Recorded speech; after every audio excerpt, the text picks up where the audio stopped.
বেগম খালেদা জিয়ার লাশ কোথায় রাখা? হাসপাতালের আইসিইউর বেডে নাকি ডিপ ফ্রিজে? বিএনপির তৃণমূল সহ জনগণের ভিতরে এই প্রশ্নটি ব্যাপকভাবে গুঞ্জন যে আসলে তার বডি এখন কোথায় রাখা রয়েছে।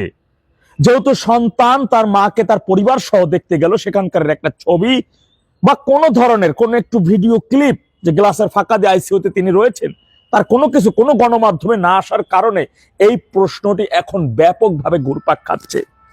আচ্ছা, বিএনপির মধ্যে এমন কোন দায়িত্বশীল নেতা কি নাই যিনি যে তারেক রহমানকে বুঝিয়ে বলবেন যে লিডার ম্যাডামের বিষয়টা অফিসিয়ালি ঘোষণাটা দিয়ে দিন, দেখুন ওনার বিদায়ী আত্মাটার কষ্ট দেওয়ার দরকার নেই, আমরা আপনাকে আমাদের চূড়ান্ত চেয়ারম্যান হিসেবে মেনে নিয়েছি এবং সারা বাংলাদেশ আপনার সাথে আছে এবং আপনি শতভাগ প্রধানমন্ত্রী হবেন, আর দরকার নেই এই লাশ নিয়ে রাজনীতি করা, মায়ের লাশ নিয়ে অন্তত পক্ষে।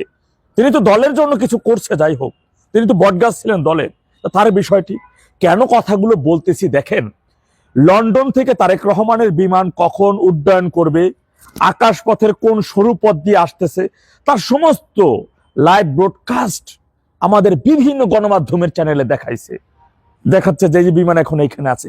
কখন এয়ারপোর্টে এসে নামলেন, নামার পরে আবার কখন ওয়াশরুমে গেলেন, ওয়াশরুমে গিয়ে দাঁত ব্রাশ করতে গিয়ে আগে এইদিকে ঘষা দিলেন, এইদিকে ঘষা দিলেন, সকল প্রকার নিউজ আপ টু ডেট আপনারা পেয়েছেন, আপনারা জেনেছেন।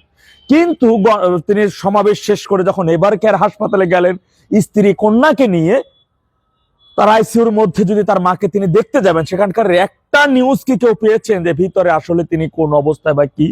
কিন্তু বিএনপির কিছু নেতারা দেখলাম যে বেগম খালেদা জিয়া হাসপাতালের বেডে শুয়ে আছেন, তারেক রহমান তার স্ত্রী এবং মেয়ে পাশে দাঁড়িয়ে তাকে দেখতেছেন, এমন এআইডি বানানো একটা ছবি তারা প্রকাশিত করছে, যেখানে লিখে দিচ্ছে যে কি আপোষহীন দেশ নেত্রী পাশে দাঁড়িয়ে আছে আগামীর রাষ্ট্রনায়ক। এমন হেডলাইন যে তারা করতেছে। এটা কেন তার এই সময় এসে কেন তার এই ছবি?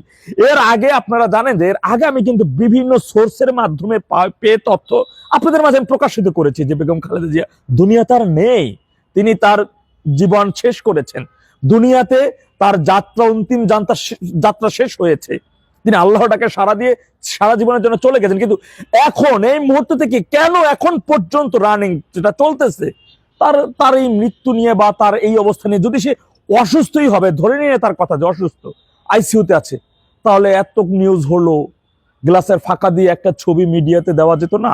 সন্তানই তো দেখতে গেছে, অনেক আকাঙ্ক্ষিত ভাবে তার সন্তান তারেক রহমান আসবেন, তাকে এই অবস্থায় দেখবেন, তার একটা ছবি কেন মিডিয়াতে আসলো না? কেন সেই একটা নিউজ মিডিয়াতে প্রকাশিত হলো না? কেন খালেদা জিয়ার বিষয়ে বিএনপি নেতা কর্মীদের ভিতরে এখনো এত অনীহা? কেন তার বিষয়ে আপডেট কেন তথ্য দলের নেতা কর্মীরাও কেন পাচ্ছে না, দেশের সাধারণ জনগণও পাচ্ছে না? আমি তো আফসোস যে তিনি আমার দেশের এই নেত্রী, তিনি আমার দেশের প্রথম মহিলা প্রধানমন্ত্রী ছিলেন, নারী প্রধানমন্ত্রী ছিলেন নাকি? তাহলে তার এই শেষ সময়, মানে এমন সময় তাকে নিয়ে এত কৌতূহল, এত নাটক কেন? কেন তাকে তার আত্মায় এই কষ্ট দেওয়া? এটা অমানবিক।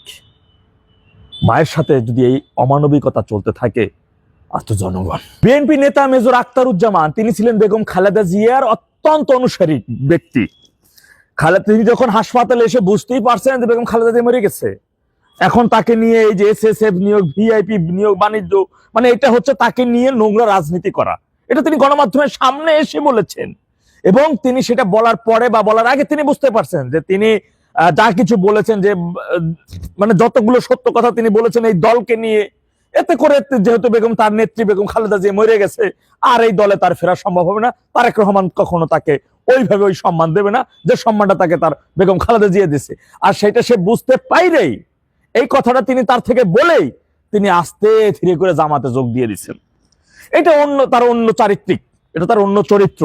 সুতরাং তার ওই জামাতে যাওয়ার চরিত্র নিয়ে আবার অন্য আরেকদিন একটা ভিডিওতে বলবো। শুধু বলবো বিএনপি নেতা আখতারুজ্জামানের যে ভূমিকাটা ছিল তার এই মৃত্যুর বিষয়টি নিয়ে। কিন্তু আমি বিএনপি থাকা দায়িত্বশীল নেতাদের কাছে অনুরোধ করব, মৃত্যু আমাদের সকলের অবধারিত, মৃত্যু আমাদের নিশ্চিত হবে।